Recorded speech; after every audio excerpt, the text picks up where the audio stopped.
September is already shaping up to be a very busy month for a HYBE artist, and today alone brought three pieces of news worth paying attention to. LESSERAFIM opened their first North American tour in Newark with a packed arena and a surprise comeback announcement, which made me very excited. And ANDTEAM used their third anniversary event in Tokyo, Japan to confirm something that fans, Lunix, had been waiting for, which is a full Korean debut this October. And ILLIT officially stepped into the Japanese market with their first single, and the rollout felt more like a nationwide campaign than a debut, so that's also exciting. And each group is at a different point in their career, if you think about it. But together, they really highlight how HYBE continues to push its artists onto new stages, literally and figuratively.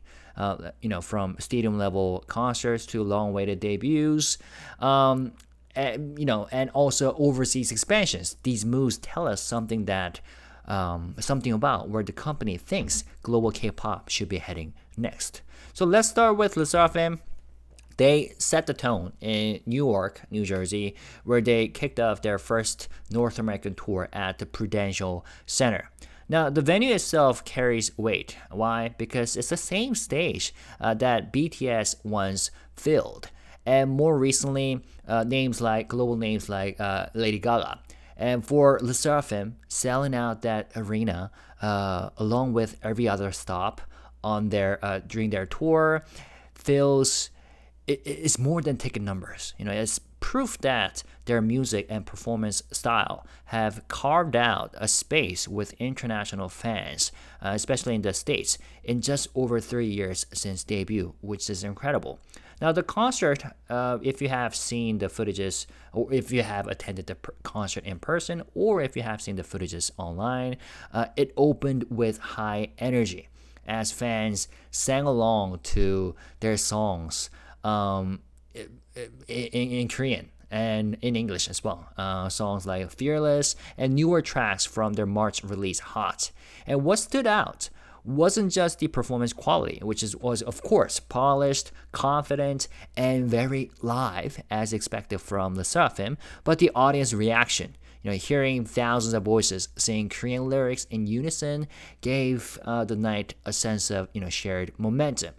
The biggest surprise, though, came when the members paused to share news that fans weren't expecting, which was a comeback this October.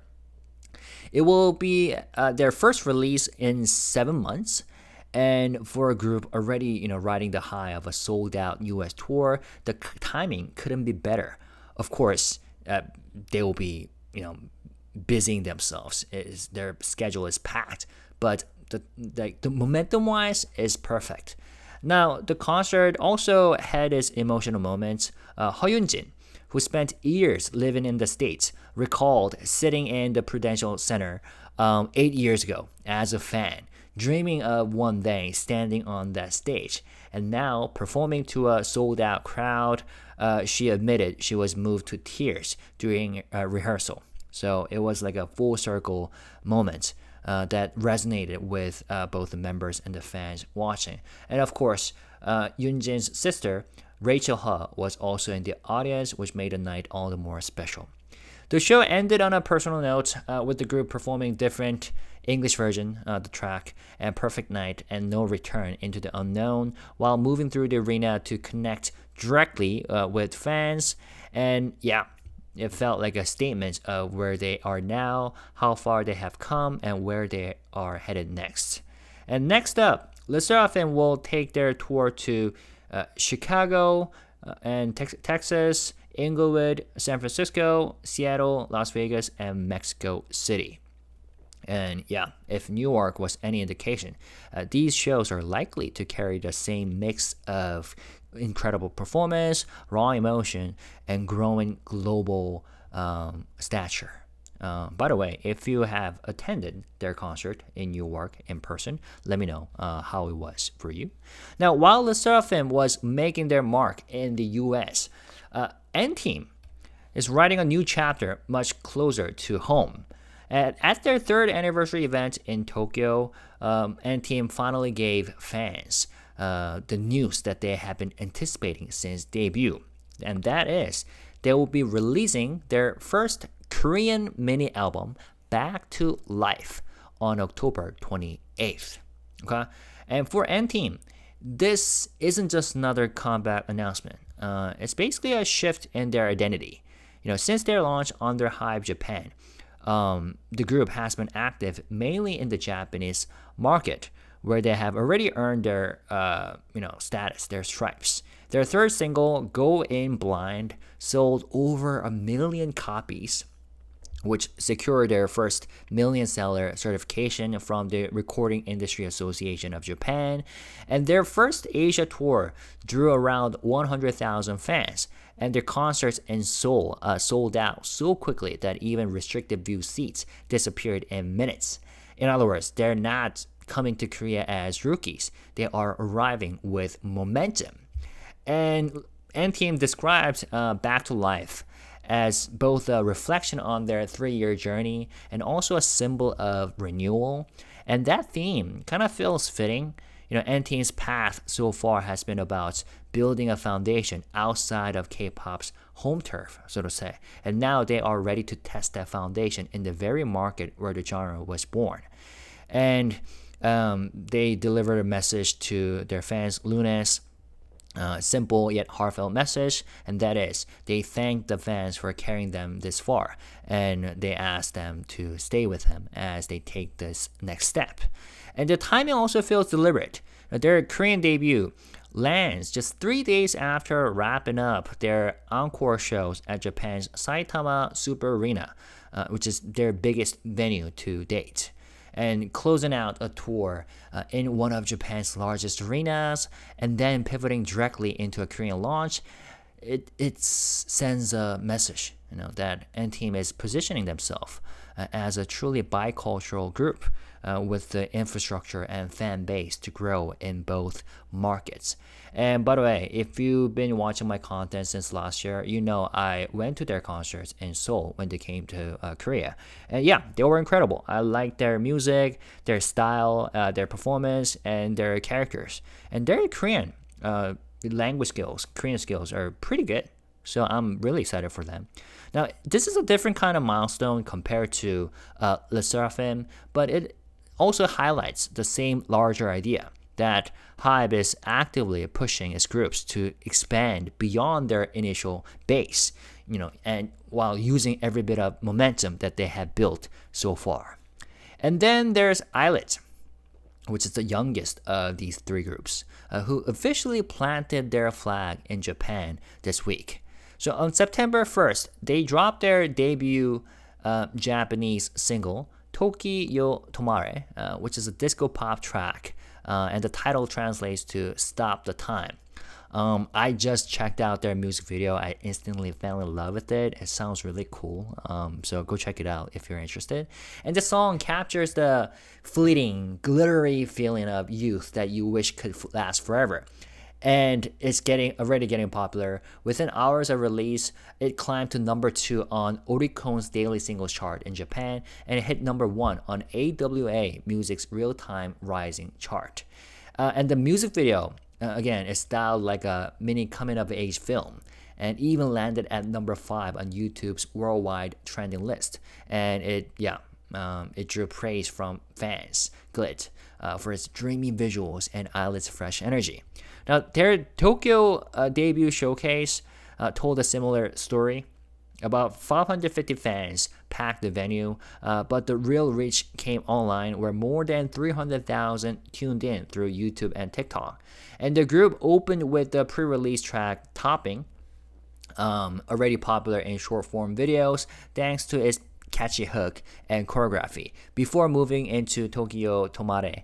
And fans cheered for the performance, but also for the playful touches, like the dance style was really cute and very eye-catching, and it really fit with the lyrics, the concept of time, and their gestures of like clock hand. And the rollout all around this debut feels bigger than music alone. Shibuya 109 turned into a billboard for ILLIT with massive posters and dedicated pop-up stores in both Tokyo and Osaka. And their track, Topping, doubled as background music for La Costa Japan sneaker campaign, while Care Bears collaborations brought limited edition plushes and keyrings into the mix, so making all the more exciting. And even Tokyo trains and shopping malls were plastered with their images, turning everyday spaces into reminders of the group's arrival. And live shows are lining up just as fast. So on September 3rd and 4th, which was yesterday and today, ILLIT took the stage for 2 sold-out fan concerts at Osaka Castle Hall. And from there, they're set to appear as a main act at the 41st Minava Tokyo Girls Collection on the 6th, and then head to Rock in Japan Festival on the 14th of this month. And if you think about it, for a group that only debuted in Korea, when was it, last year? The scale and speed of this Japanese push is quite remarkable. And it also builds on their earlier success with songs like Magnetic and Almond Chocolate, both of which broke streaming records in Japan even before their official debut there. And ILLIT themselves seemed overwhelmed by this reception. At the showcase, the members spoke in Japanese, and they thanked their fandom, GLLIT, for the warm welcome and promising to become artists who spread positive energy. And yeah, they were very sincere, especially paired with the fact that their singles continued to climb charts in real time. So yeah, I'm excited for them. Now, taken together, these 3 groups show that HYBE is operating on multiple fronts at once. So LESSERAFIM is strengthening themselves as a touring act in the US, capable of selling out arenas and pairing live success with new music. ANDTEAM is preparing to cross a symbolic threshold by entering the Korean market after building their reputation abroad. And ILLIT, still in the early stage of their career, is using Japan's massive stage to prove their staying power with the debut that already feels larger than life. So yeah, and these 3 groups at different points, but it also tells us something about the strategy that HYBE is making sure each artist is expanding in a way that fits their timeline. Established acts scaling globally, and hybrid groups bridging markets like ANDTEAM, and rookies seizing momentum overseas. So the picture that emerges is one of a company trying to build not just idols but lasting infrastructure for K-pop's next decade. That's how I interpret it. And for fans, it also could raise interesting questions. How far can LESSERAFIM, their October comeback, push them now that they have conquered arenas outside Korea? And will ANDTEAM's Korean debut give them a unique place in the scene, or will the competition at home test their growth in new ways? And can ILLIT maintain the fresh and youthful spark that has carried them this far as they take on the challenges of Japan's huge but demanding market? We will have to see. But what do you think? As fans, which of these news are you most excited about? Tell me all about it. Tell each other all about it. But when you write comments, let's stay positive, respectful, and classy. Thank you guys. Peace and love. Bye-bye.